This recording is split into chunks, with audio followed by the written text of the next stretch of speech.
பெரியாரை பத்தி தெரியுமா உங்களுக்கு? நீங்களா பெரியாரிஸ்டா? எதுக்கு தலைவர் அவர்கள் கோட்டு போறதுன்னு சொல்றாங்க? பெரியாரிஸ்டா அப்படின்னா கேள்வி கேட்கிறார். உண்மையிலேயே பெரியாரிஸ்டா யார் தெரியுமா? பெரியார் பத்தி பேசுறதுக்குலாம் வந்து அமைச்சர் ரமேஷ் அவர்கள் என்ன தகுதி? ஃபர்ஸ்ட் ஆஃப் ஆல் 10 ரூபாய் என்னடா முட்டாத்தனமா பேசிக்கிட்டு இருக்க முட்டா பயல. रुको जरा सबर करो. நாங்கள் இருக்கிறோம். யாராவது ஒருத்தர் கிட்ட நீங்க தைரியம் இருந்தா கொள்கை பேசி ஜெயித்து விட முடியுமா? வாங்க பாத்துக்கலாம். தந்தை பெரியாரை பத்தி பேசுறதுக்கு நாங்க தயார். அண்ணல் அம்பேத்கரை பத்தி பேசுறதுக்கு நாங்க தயார். ஐயா காமராஜரை பத்தி பேசுறதுக்கு நாங்க தயார். வீரமங்கை வேலுநாச்சியாரை பத்தி பேசுறதுக்கு நாங்க தயார். அஞ்சலி அம்மாவை பத்தி பேசுறதுக்கு நாங்க தயார். கொள்கை பேசுறதுக்கு நாங்க தயார். நீங்க தயாரா? ஃபர்ஸ்ட் ஆஃப் ஆல் 10 ரூபாய் லஞ்சம் வாங்குறதுக்காக ஒரு கடைநிலை ஊழியர் கூட பார்க்காம வந்து வேலையை விட்டு நிக்கிறீங்க. ஒரு பார்ப்பன சமுதாயத்தை சேர்ந்தவன், அதாவது உங்க சமுதாயத்துல ஒருத்தன் அர்ச்சகரா இருக்கக்கூடிய ஒருத்தர் லஞ்சம் கக்கியாச்சா என்ன வன்மம் உங்ககிட்ட லஞ்சம் வாங்க மன்னிப்பு கடிதம் வாங்குறீங்க. நீங்க பெரியார் பத்தி பேசுறீங்களா?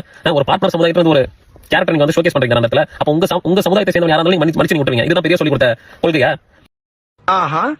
நீங்க கொள்கை தலைவர் பெரியார் வச்சுக்கிட்டு பிறப்பால் அனைவரும் சமம் சொல்றீங்க, பிறப்பக்கம் எல்லாம் உயிருக்கும் சொல்லிட்டு தண்டனை மட்டும் வந்து வேற வேற மாதிரி தரீங்க. ஏன் பார்ப்பன சமுதாயத்துக்கு வேற தண்டனை, கீழ் அடித்தரத்தில் இருக்கக்கூடிய மக்களுக்கு வந்து வேற தண்டனையா?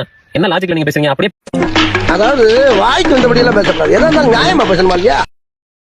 இந்த கோபுர என்ட்ரன்ஸ்ல வந்து பாத்தீங்கன்னா பொதுமக்கள் பக்தர்கள் கிட்ட பணம் வாங்கிட்டு உள்ள தரிசனத்துக்கு நேரடியாக கூட்டு போறத வந்து கண்டுபிடிச்சிருக்கோம். இதில் ஈடுபட்டுள்ள இங்க இருக்கக்கூடிய அர்ச்சகர்கள், அதிகாரிகள் எல்லாருமே சேர்ந்து தான் ஈடுபட்டு இருக்காங்க. அவங்க யாரா இருந்தாலும் எந்த பாகுபாடும் இல்லாம எந்த பாரபட்சமும் இல்லாம நடவடிக்கை எடுப்போம். அதுக்குள்ள இணையத்துல ஒரு தப்பான செய்தியை பரப்பிட்டு இருக்காங்க. மன்னிப்பு கடிதம் வாங்கிட்டு மன்னிச்சு விட்டோம்னு சொல்லிட்டு அவங்க கிட்ட விளக்க கடிதம் கேட்டு விளக்கம் வாங்கிருக்கோம். எப்படி வந்து நீங்க அனுமதிச்சீங்க, எப்படி எதுக்காக பணம் வாங்கிட்டு உள்ள அனுப்பிச்சீங்கன்னு சொல்லிட்டு விளக்க கடிதம் தான் அவங்க கிட்ட வாங்கிருக்கோம். அது மன்னிப்பு கடிதம் கிடையாது. அந்த விளக்க கடிதத்தை வாங்கிட்டு இது ஒரு ப்ரொசீஜர். ஒரு கம்ப்ளைண்ட் வருதுன்னா அவங்க கூப்பிட்டு விளக்கம் கேட்டு கடிதம் வாங்கி அந்த மாதிரி நடவடிக்கை எடுப்போம். அந்த ஒரு ஆய்வு மட்டும் இல்லாம இன்றைக்கு வந்து அக்கறை இருக்குல்ல உங்களுக்கு. பெரியார் அவர்கள் வந்து இழிவு பத்தி பேசுறாரு. யாரு? சீமான் அவர்கள். அப்பலாம் நீங்க வாய் மூடி தானே இருந்தீங்க. உங்க தலைவர் ஏதாவது வாய்ப்பு வந்து பேசினாரா? அன்னைக்கு வந்து உடல் இச்சை வச்சுக்க அக்கா கூடிய அம்மா கூட வந்து உறவு வச்சுக்கலாம் அப்படின்றது சீமான் சொல்றப்போ நீங்களும் இப்படித்தானே இருந்தீங்க. நீங்க பெரியார் பத்தி பேசுறீங்க. நீங்க பெரியார் அவர்கள் வந்து கல்லு கடைக்கு மூடணும்னு சொல்லிட்டு போராட்டம் அப்படி நீங்க சொல்றீங்க. தலைவர் வந்து 700 கடையை மூட்டாங்க அப்படின்றீங்க. அது பெரிய சாதனை மாதிரி பேசுறீங்க. ஏன்னா மொத்த டாஸ்மாக் கடை மூடிட்டாரா? Months later, 6.5 hours later, 1 eternity later, 2000 years later. நிச்சயமா புதியா சொல்றேன்.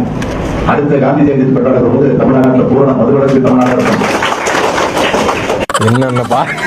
என்னென்ன சொல்றான் பாருங்க. கம்பி கட்டுற கதையெல்லாம் எடுத்து போடுறாங்க. இந்த பாயிண்ட் வச்சு தான் அடிக்கலாம் நினைச்சேன். கொஞ்சம் டென்ஷன் ஆயிட்டேன். நீங்க டென்ஷன் ஆகலீங்க. உங்க இந்த ஆட்டோ போதுமா குழந்தை?